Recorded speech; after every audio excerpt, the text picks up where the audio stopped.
I got introduced to the ethanol industry through my brother Dennis, who was at the time a mechanical engineering student at South Dakota State University. His class was approached by a professor by the name of Dr. Medow, who wanted to have a distillation column built to do testing at the university on different feedstocks. He then took a number of books from the library about ethanol distillation, came to my house. At the time we were living in Sheldon, Iowa, northwest Iowa. He said, "We're going to build a still." I said, "Oh, okay. What's that?" He said, "Well, you got to read these books." So I spent quite a little time studying about distillation and distillation processes, mainly from books of the 40s Germany was very big into ethanol production during the Second World War, and so they had a lot of technology in the library, which is what we used as the design basis to build the blue still that Dennis and I built. These activities all happened in 1977 and 78. In 1978, we built the complete still. The Department of Energy and the director of the Department of Energy, Bill Holberg, funded it $6,000 to build a still and take it to Washington, D.C. for an energy fair in the spring of 1979. So at that time, Dennis took it to Washington. They identified some beer from a brewery, steam from a truck-mounted steam generator, and cooling water out of the reflection pond in front of the Capitol. And they actually ran that unit for approximately two days. It was kind of an interesting process. They had two large hog tanks, watering tanks, and they would put the beer in one tank and they'd run it through the still and take out the ethanol, and then they'd mix it all back together and run it through again. So they ran that same beer through that distillation column probably 10, 12 times. The interesting thing about it is it would run for about 15 minutes every 2 hours. It would be in balance and it would look good and everything else. And always during that 15-minute time, we would have congressmen and senators come by, look at it. When you think back of that age, that time frame, Senator Dole, Byrd, a lot of those guys all observed a distillation column running.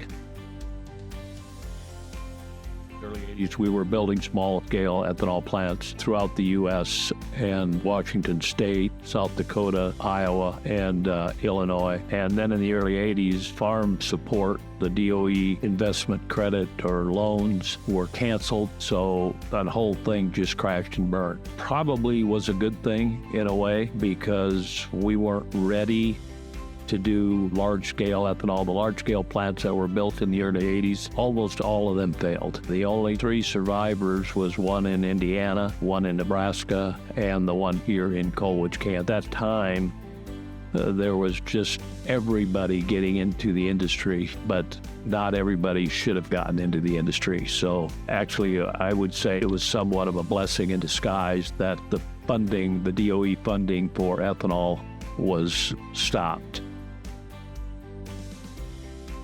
There was a group of farmers and businessmen from North Dakota, Fargo, who had me look at various technologies and various plants for them to make an investment in fuel ethanol. So they would fly to Sheldon, pick me up, and we would go different places. And they ended up investing in a plant here in Colwich, High Plains Corporation at the time. They took me down here, and I looked at the plant on their behalf and said, it's probably not going to work very well. And it didn't. It started up in 84. And they closed it down in January of 85. That was the time that High Plains hired me to fix the plant, and I stayed with High Plains for the next 10 years. During that time is where I learned a lot about how ethanol production should be done, could be done, the importance of cleanliness, the importance of just all the aspects, fermentation, distillation, so that you ended up with a plant here that was functional and ran well. Started out as a 10 million gallon a year plant. Over that 10-year period, we expanded it to about 20 million gallons. In 1995, I left High Plains to start ICM. The goal for starting ICM was really just having a job. When I left High Plains under probably I would call duress, we formed ICM and we bought property we purchased from High Plains. And at the time, we were doing the marketing for both the Colwich and the York facilities. So we had a one-year contract with that. Actually, we didn't have anything. I had 10 guys working in the shop that helped build York. Actually, it was as complicated as sitting in my office with Dennis and said, now what do we do? What is the one thing that the ethanol industry struggles with was dryers, drying the distillers' grains efficiently and reliably. So we started that first summer in 1995 designing a dryer for the ethanol industry, and we delivered our first dryer in November of 95 and started it up right around the end of the year.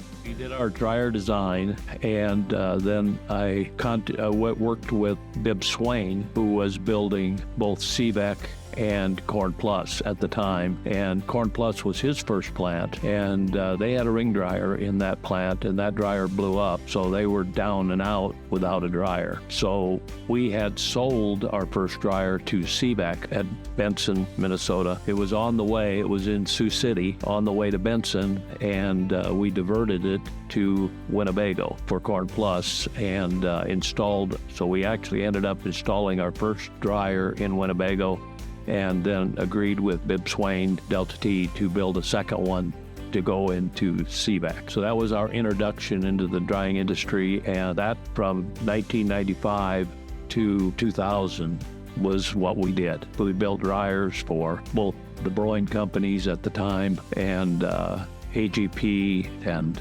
a number of different companies. That is how ICM got its sea legs, was building dryers. Currently, we have about over 350 dryers out there of an ICM design, and it is the dryer of choice in today's market. During the time of 1995, ICM building its first dryer, to 2001, ICM building its first ethanol plant. Dennis was very actively involved in designing what he felt to be a very good, robust plant. Since we already were doing dryers, it was a natural evolution to go ahead and build the rest of the plant. So in 2000, we started on a plant in Russell, Kansas. It was a wheat gluten plant, and we were going to set an ethanol plant beside it and take the excess bee starch from the gluten plant to supplement the milo or corn at the ethanol plant. The ethanol plant was built as a 30 million gallon a year plant. That was ICM's introduction into the fuel ethanol, into plant building.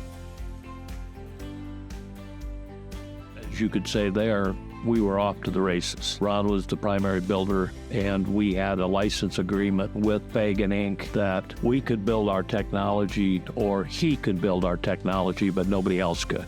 So we had kind of an exclusive with Ron Fagan and Fagan Inc. for ICM design. Because it was as successful as it was at Russell, Ron recognized that, saw that, said, this is what I want to build. So that's how we got going. When we started with Fagan doing the first 3 plants, we were told that Badger State was plant number 1 for Fagan because some funding came into Glacial Lakes. Actually, Glacial Lakes was ahead of Badger State. Glacial Lakes was built off Badger State prints, and just because we couldn't do as many things as we needed to do at one point in time. I remember Dennis being quite upset that we weren't changing the drawings to reflect Glacial Lakes, and we were using drawings that were stamped Badger State at Glacial Lakes. The good thing about it is the things we learned at Glacial Lakes, we were incorporating into Badger State, so Badger State had a little bit of an update over Glacial Lakes. But be that as it may, this was a hectic time. Once it was validated that the ICM design was very functional and worked well, The funding was coming in hot and heavy from all different locations, Iowa, South Dakota, Minnesota. We just were not able to build them fast enough. We actually identified a program called Hurricane, and Hurricane would take a drawing that said Badger State on it, and it wouldn't do anything to change the drawing, but it would replace the title block with a new title block. So we would go down and just go to Kinko Copier and make all new drawings identical to the other plant. While my brother Dennis was in college, one of his prime objectives and one of his favorite sayings is sustainable agriculture. Both of us being born and raised on a farm where it was more hand-to-mouth every year. Most farmers were farming for the government. The government had price supports for corn, soybeans. They had a term called government acres, where you didn't plant anything on that particular field that year, and the government would pay you not to farm. This actually expands past the U.S. to a degree, because what did the government do with all of this crops that we couldn't use here? They would dump them on third world countries, and they couldn't make any money farming either. You know, it was kind of a cascading effect. The surplus here in the U.S. created a surplus everywhere in the world. Dennis and I, were always looking at what could we do to develop sustainable agriculture. He was the one that said, let's move into the fuel ethanol side of things. We can use up this excess corn. We can produce a product that is valuable. When the government opened the door for 10% ethanol, we were kind of ready for it. It just went wild from there. One of the really fun things that I got to observe over the years, being a rural guy to begin with, but when you go to a town where an ethanol plant is built. Let's just take Colwich, for example. It's got the longest history of an ethanol plant. It's the only town of 1,500 people that has 24-hour police protection with brand new cars, new police station, fire station, a new city administration building, a new library, all streets recovered on a regular basis. This town is done extremely well, primarily because the industry of the town is the ethanol plant. Farmers are doing better, so farmers are spending money. We talked about this a number of years ago, that my dad bought his first brand new tractor, John Deere tractor, in 2006, partially due to the fact that two of his kids were involved in the ethanol industry. He became involved in the ethanol industry as an investor, and consequently, he could buy a brand new tractor. As being in the ethanol industry, and ICM was number one, just the fact that we improved the lot for agriculture. We contributed to sustainable agriculture. 1/3 of the corn grown in the U.S. goes into fuel ethanol, and that results in a bunch of high-protein distillers grains that goes into the livestock market, the hog market, the chicken market. So we have influenced all aspects of agriculture with the fuel ethanol industry.